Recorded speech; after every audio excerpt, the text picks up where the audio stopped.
ahora con ustedes el doctor Martín Gonzalo Bermúdez Muñoz, quien disertará sobre la motivación del fallo judicial. Doctor, su tiempo de intervención es de 25 minutos. El doctor Martín Bermúdez es abogado de la Universidad Libre de Colombia, es especialista en Derecho Privado de la Universidad de París II, profesor de la Universidad del Rosario y de la Universidad de los Andes, miembro de los Institutos Colombiano y Panamericano de Derecho Procesal y actualmente es magistrado de la sección tercera del Consejo de Estado. Bienvenido.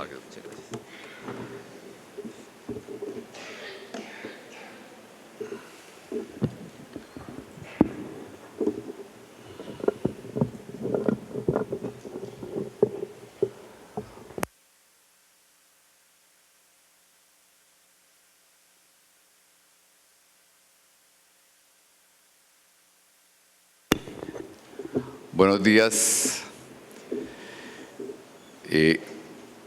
Primero que todo, pues quiero dar las gracias a la doctora Débora Guerra, al doctor Carlos Colmenares por la invitación a participar en este precongreso de Derecho Procesal y quiero en segundo lugar recordarles a todos que este año estamos celebrando los 50 años del Instituto de Derecho Procesal y pues vamos a tener un congreso en Medellín que va a ser histórico, va a ser muy importante y nos gustaría contar con la presencia de ustedes en ese congreso. Vamos a tener conferencistas internacionales y pues yo siempre recuerdo que ir al Congreso de Derecho Procesal es por lo menos actualizarse en todos los temas del derecho procesal, en todas las ramas, en el procesal penal, civil, administrativo, y es una gran oportunidad para digamos que para estar en contacto con este medio tan importante.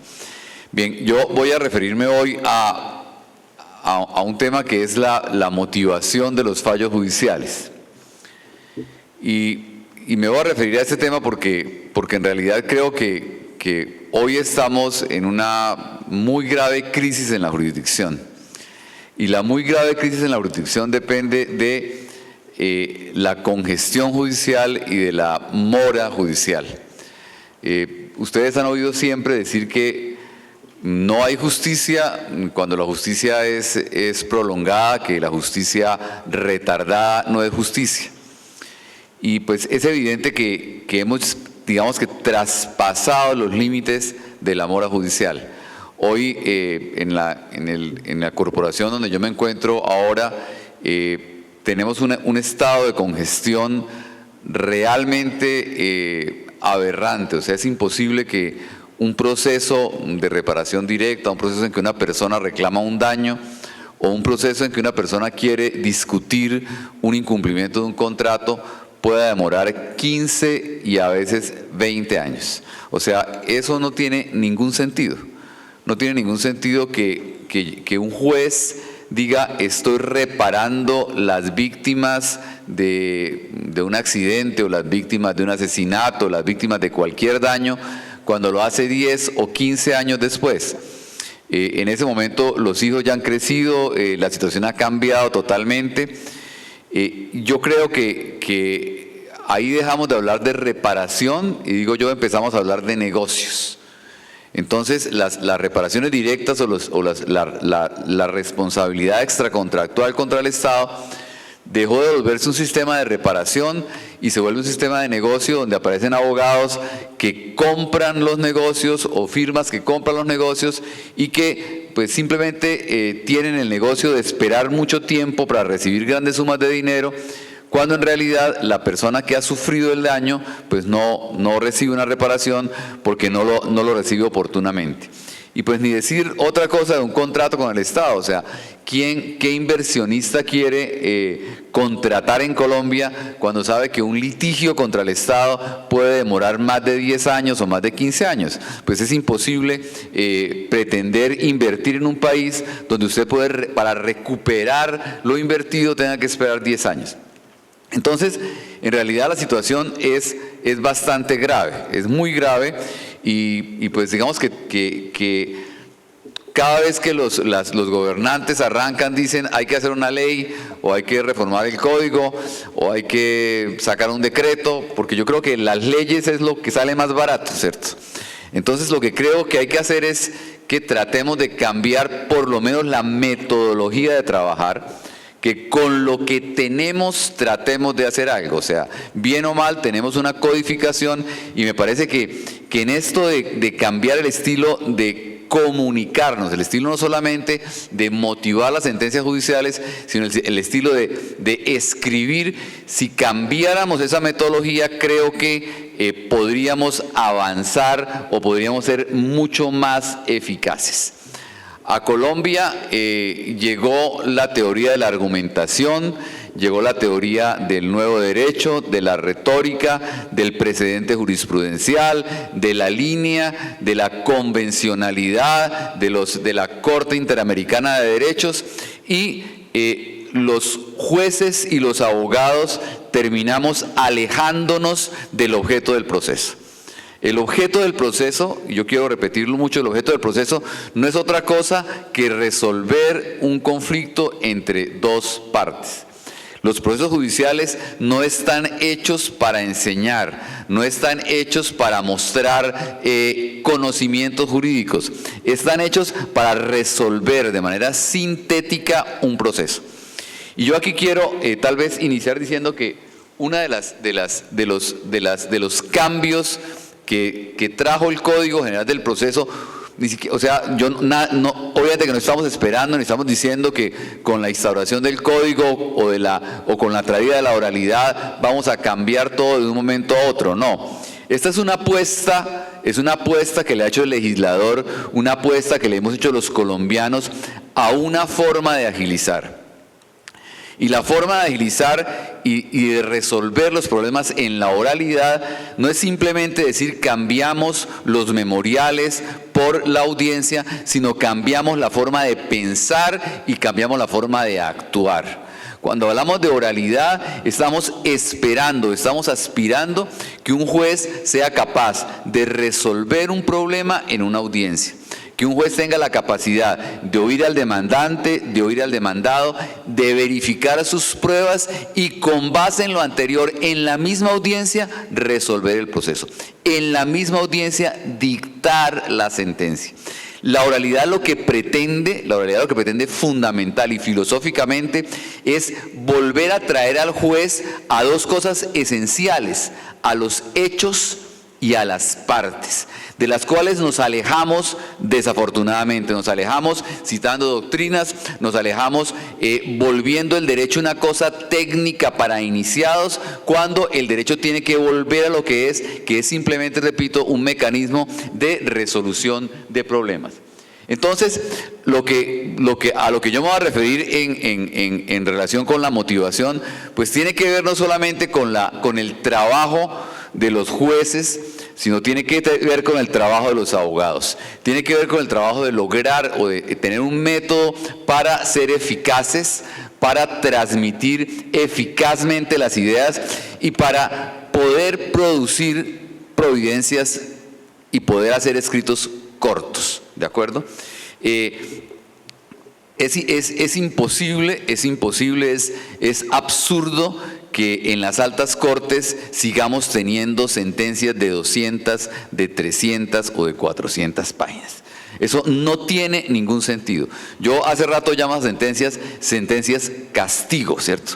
Porque esas sentencias, la única finalidad que tienen es ponérsela de castigo a que los estudiantes la lean, ¿cierto? Son los únicos que la leen. Nadie más lee esas cosas tan largas que finalmente no dicen nada. Pero en realidad el cambio de tratar de hacer sentencias largas a sentencias cortas, que lo estamos logrando, yo creo que desde que nos hemos tenido sentencias de 8 páginas, de 12 páginas, en las cuales estamos resolviendo problemas que no hay que resolverlos en 200 páginas, sino hay que decir lo que es, y es una cosa puntual, ¿cierto? Ese cambio que estamos introduciendo es un cambio muy importante. Es un cambio trascendental, ¿cierto? Cuando usted hace una providencia sintética, sencilla, corta, está ahorrándole tiempo a muchísima gente, ¿cierto? En una corporación como la nuestra, usted le ahorra tiempo al magistrado que va a leer el proyecto, le ahorra tiempo a la sala, le ahorra tiempo al que va a discutirlo. O sea, eso genera una eficacia en la discusión que genera en realidad unos recortes de tiempo que son muy importantes. Entonces yo creo que si nos proponemos a cambiar la forma de obrar, pues podremos lograrlo. Y no solamente es el tema de los jueces, sino los abogados. También tenemos abogados que presentan alegatos en los cuales parece que les pagaran por la hoja y no por la idea, ¿de acuerdo? Entonces, es igual, o sea, la pregunta que usted puede hacer es, un abogado que presenta un alegato de 200 páginas, pregunto, ¿quién está esperando que se lo lea? O sea, él está esperando realmente que el juez se dedique una mañana o una tarde o 2 días a leer su expediente o su memorial de 200 páginas, pero eso va a ser imposible, ¿cierto?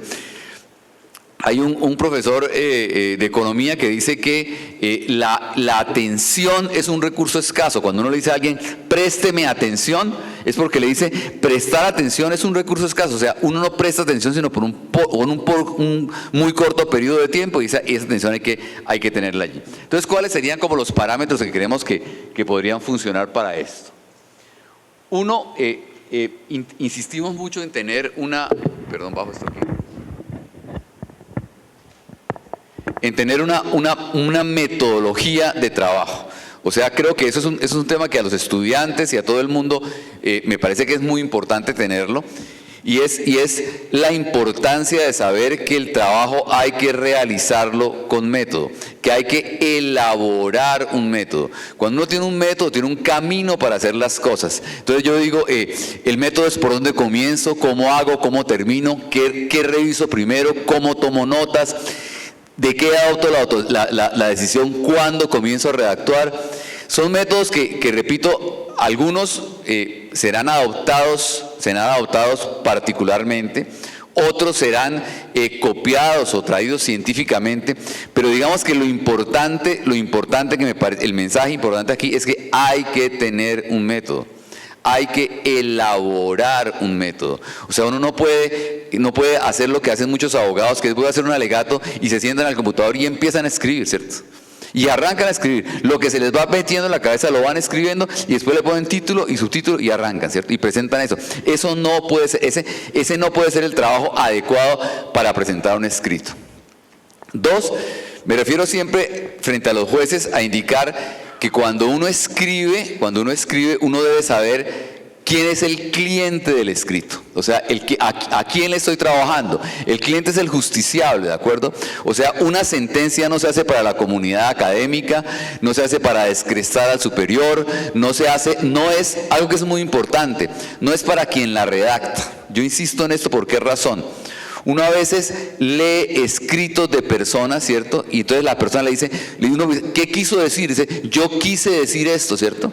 Y uno lee eso, pero usted no dice ahí lo que quiere decir, ¿de acuerdo? Entonces, hay un punto que es muy importante, y es saber que yo escribo para un tercero. Yo no escribo para mí mismo, ¿de acuerdo? Yo escribo porque necesito que alguien me lea y que alguien me entienda, ¿de acuerdo? Entonces, un escrito debe ser sencillo, claro, preciso, tener lecturabilidad, tener legibilidad, entenderse, porque yo escribo para otro. Debe ser claro, sencillo y fácil de entender. También me parece que es muy importante, y esto aquí me refiero mucho a los jueces, ¿cierto? Precisar desde antes de que arranco a hacer la providencia, ¿cierto? De qué se trata, o sea, qué es lo que voy a hacer, ¿cierto? Porque me parece fundamental lo anterior. Es distinto, ¿cierto? Que lo que yo voy a hacer es lo que yo vaya a hacer en este momento. Cuando voy a decidir un recurso, por ejemplo, tengo que mirar cuál es el objeto de la decisión, tengo que mirar cuál fue la posición de las partes, tengo que mirar quién apeló, ¿de acuerdo? Fíjense que yo no puedo empezar a estudiar un recurso de apelación, ¿cierto? Si no tengo claro primero quién es la parte apelante. ¿De acuerdo? Si no tengo claro primero cuáles fueron los reparos que hizo esa persona para la apelación. Entonces lo primero que tengo que saber yo es cuál es el objeto del escrito que voy a realizar. En segundo lugar, ¿cierto? En segundo lugar, que me parece que yo tal vez si dejara este mensaje quedaría muy contento, ¿cierto? Uno tiene que pensar cuál es la decisión que voy a tomar, ¿de acuerdo? Nadie redacta antes de tomar la decisión, ¿de acuerdo? Uno cuando redacta algo es porque ya tiene la decisión clara que va a tomar, ¿de acuerdo? Un escrito judicial, una sentencia no es una novela, ¿cierto? No es una novela donde en la última página descubro quién es el asesino, ¿de acuerdo? Cuando yo empiezo a redactar una sentencia, yo sé si voy a rechazar las pretensiones de la demanda o yo sé si voy a acoger las pretensiones de la demanda, ¿cierto? Entonces, lo primero que hay que acabar, lo primero que es fundamental acabar, es el lenguaje dubitativo de la sentencia. Ese lenguaje aparentemente imparcial de la sentencia, en que yo anuncio un problema jurídico sin decir cuál es la solución que yo voy a tomar. No, cuando yo hablo de problema jurídico, lo que yo digo es, el problema era este, lo voy a solucionar de esta manera y para justificar, para motivar esa decisión, yo voy a exponer lo siguiente de la siguiente manera. Ese sería el mensaje fundamental que yo quisiera señalar, ¿cierto? El mensaje fundamental, repito, es yo tomo la decisión y luego la redacto conforme con un plan que yo elaboro. La obligación del juez es motivar o fundamentar la decisión que está tomando en la sentencia. Razón por la cual es perfectamente lógico, claro decir, se rechazarán las pretensiones de la demanda por la siguiente razón, ¿de acuerdo? Y eso, repito, eso primero que todo, o sea, fundamentalmente implica, primero saber qué decisión voy a tomar, cómo la voy a justificar y luego elaborar un esquema o plan en el cual lo que voy a hacer como plan o como esquema es simplemente la forma como yo voy a exponer la justificación de la decisión. Repito que es muy difícil redactar en neutro, ¿cierto? Y los jueces tratan de redactar de manera imparcial, ¿cierto?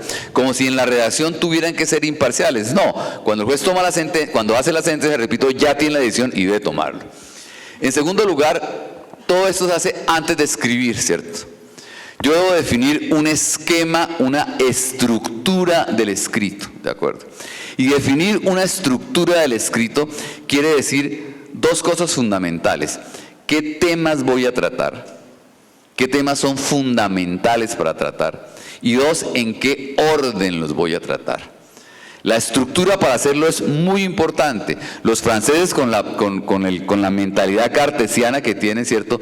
Que no es muy alejada a veces de la realidad, dicen que una exposición, para que sea adecuada y para que la mente humana la entienda fácilmente, debe realizarse en dos partes. Usted puede dos partes dividirlas en subpartes, pero dice, las personas no entienden fácilmente una idea cuando tiene más de dos partes, ¿de acuerdo? Entonces a un juez usted le puede decir, señor, lo fundamental aquí es un tema de pruebas y un tema normativo. El tema de pruebas es este y el tema normativo es este. Y usted saca la conclusión inmediatamente, de manera que usted pueda transmitir la idea mediante una estructura. La estructura puede ser una elaboración casi que artística, ¿cierto? Un escrito bien estructurado es un escrito bien escrito. Es un escrito bien hecho. Un escrito bien estructurado es un escrito que contiene todos los problemas pertinentes para solucionarlos y es un escrito que los contiene ordenados de manera adecuada. Habrá cosas que yo debo decir al principio y cosas que debo decir al final. Yo deberé reunir, si aquí voy a hablar de una nulidad, si voy a hablar de un incidente, si voy a hablar de una prueba, si voy a hablar de una norma sustancial, pues yo deberé reunir los temas, clasificarlos para exponerlos adecuadamente. Solamente después de que yo hago un esquema, debo escribir. quiere decir solamente después de que yo tomo la decisión, solamente después de que sé de qué voy a hablar, es que debo empezar a escribir. Lo que no debo hacer es, repito, escribir antes de pensar en cuál es el esquema de la decisión. Tenemos distintos tipos de providencia y simplemente lo refiero porque el tipo de providencia genera una actitud distinta. Es distinto un auto de trámite o interlocutorio en el cual simplemente yo ordeno seguir un trámite que no requiere tener motivación a un auto en el cual rechazo una petición. Es distinto un auto de un juez unipersonal a un juez colegiado en el cual el proyecto debe entenderse o ser claro para los demás. Debe tener, fíjense que hay algo que se está haciendo actualmente, que es hacer un sumario, una explicación del tema al principio de la providencia, que ayuda mucho para entenderla. O sea, usted antes de iniciar la providencia, hágale un muy pequeño sumario de sobre qué trata la providencia, de manera que el lector, cuando arranque a leer la providencia, tenga muy claro cuál es el tema que le van a señalar. Los franceses en un informe del Consejo de Estado, ¿cierto?, cuando examinaron cuáles eran los fundamentos o cuáles eran los requisitos que debía tener una providencia para que fuera de alta calidad, indicaron tres cosas. Indicaron: uno, que citara el texto legal; otro, que analizara las dos posiciones fácticas o jurídicas; y tercero, que escogiera la razón o que indicara la razón por la cual se escoge la solución adoptada. Aquí que estamos hablando de pruebas, pues digamos que obviamente uno debe citar el texto legal. O sea, cuando se toma la decisión debe citar el texto legal, ¿cierto? La jurisprudencia debe citarla siempre y cuando sea necesaria para algo. ¿De acuerdo? O sea, una providencia no es más bonita porque yo la hago copia de 1000 jurisprudencias. La jurisprudencia se cita cuando haya una norma de interpretación oscura respecto de la cual la Corte haya hecho una interpretación clara. Y cuando uno cita una jurisprudencia, no es transcribir una jurisprudencia. Lo que uno debe hacer es señalar cuál es la tesis jurisprudencial. Es indicar: la Corte consideró que esta norma se interpretaba de esta manera por tal razón. ¿De acuerdo? La jurisprudencia no es un argumento de autoridad, sino es un argumento que convence con las razones. Entonces, esa es la razón de citar la jurisprudencia. Análisis de las dos posiciones de las partes. Simplemente lo indico hablando de pruebas, ¿de acuerdo? Hablando de pruebas. El análisis adecuado de las pruebas en una providencia supone determinar en muchos casos dos hipótesis fácticas. El juez debe indicar en muchos eventos qué pruebas presentó el demandante y qué pruebas presentó el demandado. Hacer un análisis de las pruebas presentadas, mirar cuáles son las dos hipótesis fácticas y determinar las razones por las cuales opta por una hipótesis fáctica. En civil se ha denominado eso, cuál es la hipótesis prevalente, cuál es la hipótesis que me convence más de lo que ocurrió. El doctor Tejero decía, en un caso de divorcio habrá una posición del demandante y habrá una posición del demandado con unas pruebas que aportarán. Lo que el juez debe indicar es señalar, repito, las dos hipótesis y cuál hipótesis lo convence adecuadamente. Lo que no puede hacer el juez es estudiar una sola hipótesis, o lo que menos puede hacer el juez es estudiar solo un grupo de pruebas. El juez tiene la obligación de hacer un estudio, una valoración de todas las pruebas obrantes en el expediente y de indicar por qué determinadas pruebas lo convencen y por qué determinadas pruebas no lo convencen. Lo que no puede hacer el juez es omitir la valoración de un medio probatorio, porque yo tengo derecho a que me valoren todos las pruebas y señalar por qué razón escojo la solución que adopto. Esto, repito, lo que he hecho desde el principio: anuncio la decisión y la decisión se toma y luego se redacta. Doy simplemente, porque ya se me acabó el tiempo, ¿cierto? Indico rápidamente las partes de una providencia y señalo por qué las partes deben ser distintas, ¿cierto? Uno habla de antecedentes del proceso, uno habla de consideraciones y uno habla de resoluciones, ¿cierto? Y entonces a lo que quisiera referirme aquí es que se trata de tres partes distintas de una providencia. Distintas de una providencia, ¿cierto? Uno diría, en los antecedentes, ¿cierto? En los antecedentes la posición del juez es neutra. El juez cuenta qué dicen las partes, pero lo cuenta de manera neutra, hace un recuento de cuáles son sus hechos y cuál es su posición. Y obviamente eso está en materia probatoria, en esto lo que resulta muy importante es lo que la doctrina denomina como constantes, o sea, en qué hechos están de acuerdo las partes. O sea, ¿cuáles son los hechos concordantes? Las dos partes están de acuerdo en que hubo un contrato, en que se ejecutó durante tanto tiempo, y la divergencia entre ellas, ¿cuál es? Una dice que el contratante incumplió porque no entregó los planos, y la otra dice que el contratista incumplió porque construyó mal. Entonces, lo primero que hay que señalar es cuáles son los hechos y cuáles son las posiciones de las partes, pero ahí yo no asumo una posición, ¿de acuerdo?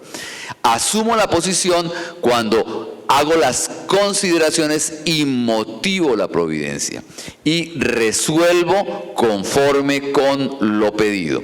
Entonces, se me acaba el tiempo, les doy un saludo muy cariñoso y espero que estas pocas reflexiones sirvan. Gracias.